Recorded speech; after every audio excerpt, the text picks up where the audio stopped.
Hello OTCers, and we've been talking about internationals of course in recent days, and it was a great Sunday night of Nations League action, but Juventus managed to stick a fly in the international ointment by firing Thiago Motta, their coach, who arrived of course to great fanfare after qualifying for the Champions League with Bologna at the start of the season, and already after less than a season they've got rid of this very highly regarded young coach, which I have to say straight off the bat I think is a terrible mistake, and the timing is perhaps even worse. Now, of course, those who think that Thiago Motta should have been sacked probably will look back at the last couple of results, losing to Atalanta and Fiorentina, at a time when it looked as if Juventus could have been back in the title race as an outsider, and losing those two games by an aggregate of 7-0. So it wasn't just the fact that they lost them, it was the manner and the fact that they looked way off it against teams that they should really be competing with as well. But I think there always had to be an understanding that this was going to be a transitional season under Thiago Motta. They decided to move on from Allegri, get younger, get more innovative. I wonder if a lot of people who've watched Juventus under Thiago Motta this season really expected something different from maybe not having watched Bologna that much. Now, he is an innovative young coach with some interesting ideas. That was clear from when he graduated at Coverciano before he actually got a top job. But actually, if people watch Bologna, they would know that this was evolution rather than revolution at Juventus. Of course, people wanted to move on from Allegri's football, which was classified as boring and just results based, and when the results go, what have you got with that kind of coach? Now, with Thiago Motta, he did have some interesting ideas, and you look at the way that he used Joshua Zirkzee, for example, last season, but it was always about defending properly. And I think that really came across in a lot of the home games that they didn't win in the first part of the season. So you look at against visitors of quality like Napoli, they can't get past them.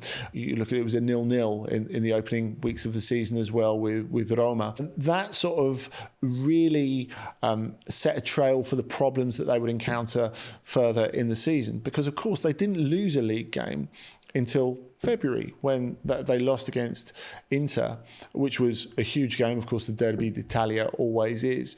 But up until then, they were unbeaten in the league. So it was in ways sort of reminiscent of Antonio Conte's first season, but with even more draws.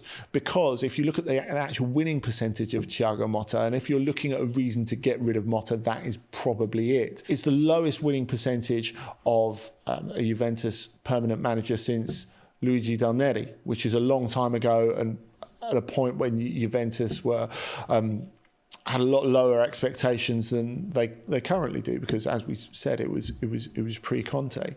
But I think there needed to be an understanding when you look at Motta, when you look at the fact that he's a good coach, but still relatively inexperienced, certainly inexperienced at elite level, with a very young team.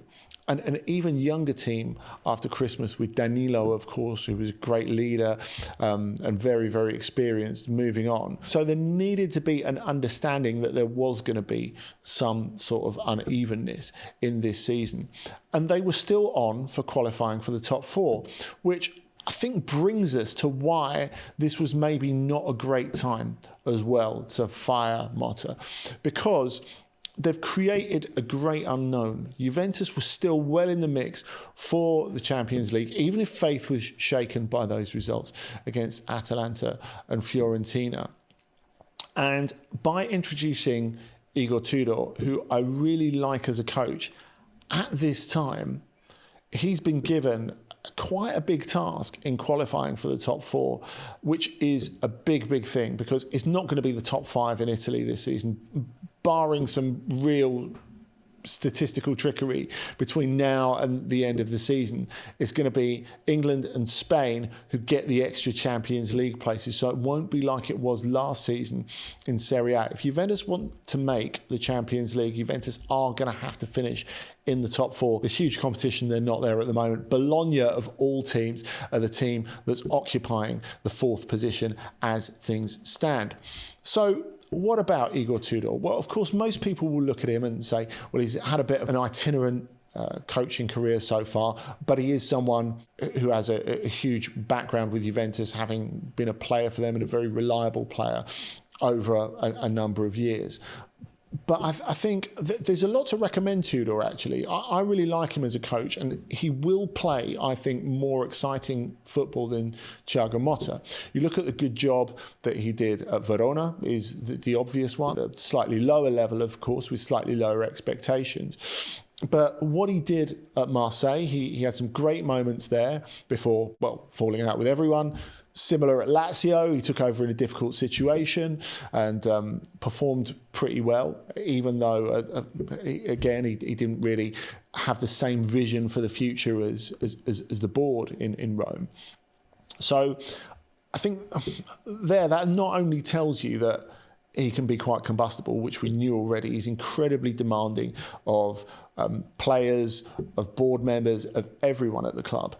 I think the problem is Tudor is someone who really needs a pre-season, and really trying to integrate those new ideas without a pre-season is something that's incredibly difficult. And if you look at Tudor has turned down jobs before because he didn't get that pre-season. So whether this is the call of pride because it's Juventus, whether it's difficult to resist because it's a really big job, I think ideally he would have taken it at another time, just as Juventus ideally would have given him the job at another time. The sense is maybe they've appointed him just because he's available and knows the club. For him, this is a huge deal. He really wants to succeed there. Has he got the tools to succeed? I severely doubt that, given that he'll want to play very different sort of football, given that the players will struggle to match his physical demands. And this makes it very, very dangerous closing month and a half of the season for Juventus for me, 2 months of the season for Juventus for me, because they are in this dogfight for the top four. You've got Bologna, who are on fire at the moment. Roma, who are creeping up behind them. Roma, remember, are only 4 points off the final Champions League place, and they're the informed team in Italy. 26 points from the last 10 games under Claudio Ranieri. So that's why loads of people are clamouring for Ranieri to maybe stay for that extra season in Rome, as we were talking about in the podcast last week, something Miguel Delaney suspects might actually happen, despite the fact that Ranieri's line is, I'm definitely going at the end of the season and I will be picking my successor in the weeks to come. So Juventus, I think, have left themselves in a bit of a tricky spot, because Tudor is going to have to almost work miracles to get the team to a level that he's satisfied with. As we said, he's a very, very demanding guy with very little bedside manner. And they need to get themselves in that top four, especially with the expanded pot of Champions League money, not just because of the reformatting of the Champions League, of course, which gives you those extra games, extra TV money, extra gate receipts.